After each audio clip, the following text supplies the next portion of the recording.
roles are interchangeable. Both are parents, both are teachers. So teachers are something irreplaceable. So I expect that we motivate our students. एक हमारे सफीकुल जमा साहब हैं जो IAS में थे 77 बैच के।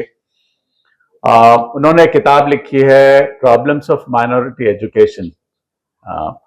उसमें बड़ा अच्छा वो दिया है, एक मॉडल है कि कहाँ जोर कहाँ हमारी होनी चाहिए, कहाँ फोकस होना चाहिए, कहाँ एम्फेसिस होना चाहिए। आमिर अली खान साहब न्यूली सेलेक्टेड एमएलसी, बहुत बहुत मुबारक आपको। Respected dignitaries on the dais,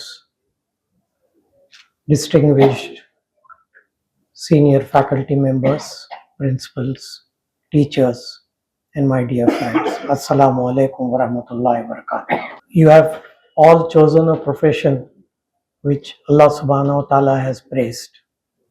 He has said, our Prophet Muhammad sallallahu alaihi wasallam told that I have been sent in this world as a teacher, and he is the most praised one on this planet Earth.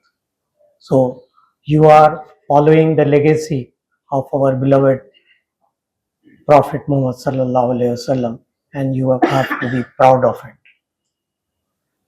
Rasulullah sallallahu alaihi wasallam also said that every individual has got three parents.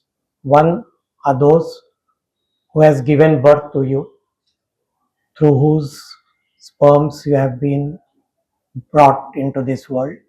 One are the parents of your spouse, and third is the one who has groomed you in this world, that is a teacher. So this is the way in which the teachers has been praised. We all know that the career of an individual, a leader, is nurtured in a classroom, and the destiny of the nation is in the hands of you teachers. So these are the things that are enough to say that your value in this world is tremendous. It cannot be compared to any other profession. Even a medical profession where we save lives, we relieve people from their distress. We have been groomed, we have been brought to this position by teachers like you. So we appreciate you, your hard work, your dedication, your sacrifices, your sympathy and empathy towards the children, your tireless efforts to groom a child which is a slow learner, and lot many things that come in the appreciation of a teacher. So appreciating all this, but I am also sure that teachers, they don't do because they want an appreciation for that. Appreciation is, by the way, it's a expression of the society towards the gratitude that they have towards the teacher. It is not what a teacher expects from us. Her services are beyond that, beyond any expectation. So it is very difficult to say that teachers don't get the required recognition. They get recognition. Allah has recognized them. So the world has to recognize them, because the Creator says that there is nobody who is superior to a teacher and a parent. And parent is also a first teacher, and a teacher is a second parent. So both these roles are interchangeable. Both are parents, both are teachers. So teachers are something irreplaceable. So I expect that we motivate our students to take up this profession in large numbers, so that illiteracy from this world can be eradicated. This is the only way that we can develop leaders, and we can develop a good generation ahead of us. Thank you. Jazakallah. जनाब आशिफ पासा साहब, आमिर साहब, doctor आजम साहब, फारूक साहब, दीगर teachers, awardees, सबसे पहले तो जितने अवार्डीज़ हैं सबको मुबारकबाद फारूक साहब को भी, डॉक्टर आजम साहब को, all India Muslim education society को ये तकरीब उन्होंने मुनक़द की। इससे पहले और भी 3-4 और ऑर्गेनाइजेशंस हैं। दो ये सबसे पुराना ऑर्गेनाइजेशन है MES, 64 में यहाँ पहली नशिस्त हुई थी जब फखरुद्दीन अली साहब जब प्रेसिडेंट थे वो आए हुए थे। आसिफ पाशा साहब उस जमाने से देख रहे हैं ये ऑर्गेनाइजेशन का ग्रोथ, और दोनों देख रहे थे, तेलंगाना और आंध्र प्रदेश। अभी हाल में डॉक्टर आजम साहब ने चार्ज लिया है as president of the organisation. But इसके अलावा एक है confederation of minority education institution कौमी, वो भी, प्लस एक है हाईटेक स्कूल फेडरेशन एक है, और एक जी आइटा है। तो ये सब लगे हुए हैं SSC के ज़माने में उनके ओरिएंटेशन के लिए, फिर SSC एग्ज़ाम के रिजल्ट आने के बाद उनके फेलिसिटेशन के लिए जो बच्चियां अच्छे नंबर रखे हैं, फिर उसके बाद टीचर्स अवार्ड्स के लिए। मैं अक्सर सोचता रहता हूँ कि हमारा जो टीचर्स डे होता है 5 सितंबर को, गवर्नमेंट फंक्शन जो होता है, उसमें हमारे टीचर्स क्यों नहीं आते उनके अवार्ड्स लिस्ट में। इसी तरह दिल्ली में भी होता है नेशनल अवार्ड्स टीचर्स के लिए, उसमें हमारे टीचर्स क्यों नहीं आते हैं। तो बताया गया कि ये जो गवर्नमेंट के जो फंक्शंस होते हैं, टीचर्स आते हैं अवार्ड्स लेते हैं, वो सरकारी स्कूल के होते हैं, जबकि हम लोग जो है यहाँ प्राइवेट स्कूल के टीचर्स को अवार्ड देते हैं। इस बार फारूक साहब ने बताया कि इस बार जोर प्रिंसिपल्स पे भी था। एक शायद यूनिवर्सिटी प्रोफेसर से भी, शाहिदा मैडम से भी आपने इसरार किया था, लेकिन उनकी इद्दत की वजह से वो आ नहीं पा रही हैं, उन्होंने भी माजरत चाहिए। तो प्रिंसिपल्स, टीचर्स और फिर उसके हमारे जो यूनिवर्सिटी के प्रोफेसर, उन सबको एजाज दे रहे हैं आज के दिन। एक हमारे सफीकुल जमा साहब हैं जो IAS में थे 77 बैच के, उन्होंने किताब लिखी है प्रॉब्लम्स ऑफ माइनॉरिटी एजुकेशन। उसमें बड़ा अच्छा वो दिया है, एक मॉडल है कि कहाँ जोर कहाँ हमारी होनी चाहिए, कहाँ फोकस होना चाहिए, कहाँ एम्फेसिस होना चाहिए। हम लोग देखते हैं कि इंजीनियर्स, डॉक्टर्स कितने निकले कम्युनिटी में, तो उन्होंने कहा कि एक मेडिकल कॉलेज या इंजीनियरिंग कॉलेज में 12 ये बोल भी चुका हूं, एक मेडिकल और इंजीनियरिंग कॉलेज को फीड करने के लिए आपको 20 कॉलेजों की जरूरत है। अच्छा, एक कॉलेज को फीड करने के लिए आपको 10 हाई स्कूल्स की जरूरत है। इसी तरह एक हाई स्कूल को फीड करने के लिए आपको 10 प्राइमरी लेवल के स्कूल की जरूरत है। तो अगर आप रिवर्स इंजीनियरिंग करें तो आपको 2000 प्राइमरी स्कूल के लेवल पे स्कूल्स चाहिए टू फीड 1 इंजीनियरिंग या मेडिकल कॉलेज। तो ये देख लीजिए, आपका इक्वेशन देखिए।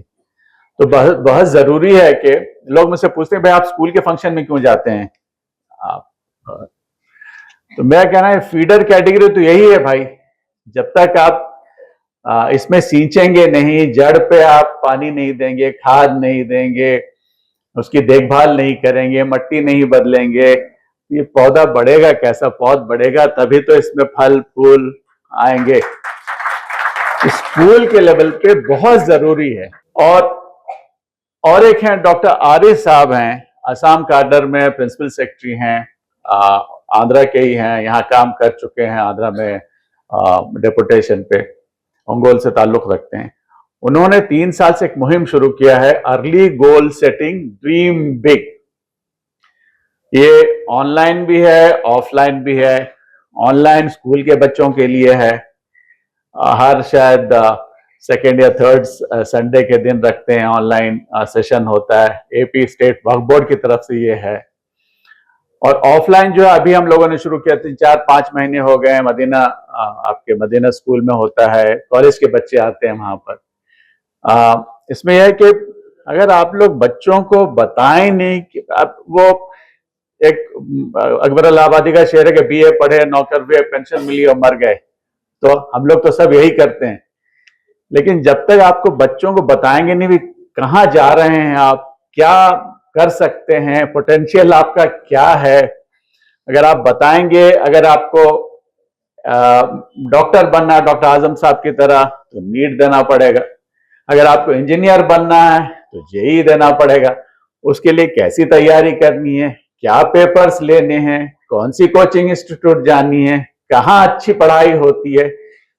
एक बार आप गोल सेट कर लेंगे तो आपको सफर आपका आसान होगा। उसमें हमारे टीचर्स का बहुत अहम रोल है कि आप बताएं बच्चों को, नर्चर करें बच्चों को। देखिए एक बेल कर्व होता है कोई भी क्लास में, जो मेजॉरिटी बच्चे हैं बीच में आते हैं, बेल कर्व ऐसे है शेप उसका, बेल कर्व का। तो जो मेजॉरिटी बच्चे हैं बीच में आते हैं, और जो कुछ बच्चे बहुत अच्छे हैं, बच्चे बच्चियां, उनको किसी इसकी जरूरत है, सहारे की जरूरत नहीं होती, लेकिन जो पीछे रह जाते हैं उनको बहुत सहारे की जरूरत होती है। यहाँ हमारे ताहिर फराज साहब हैं और वो एक मुहिम चलाए हैं कि भाई जो बच्चे, अक्सर हमारे बच्चे बच्चियां स्कूल लेवल पे मैथमेटिक्स और फिजिकल साइंसेस में लुढ़क जाते हैं, फेल हो जाते हैं, तो लोगों का कहना है कि भैया हमारी अलामत है, हमारे कलमागो होने का, ईमान वाले होने की अलामत है कि हम हिसाब में फेल हो गए या साइंस में फेल हो गए, फिजिकल साइंसेस में।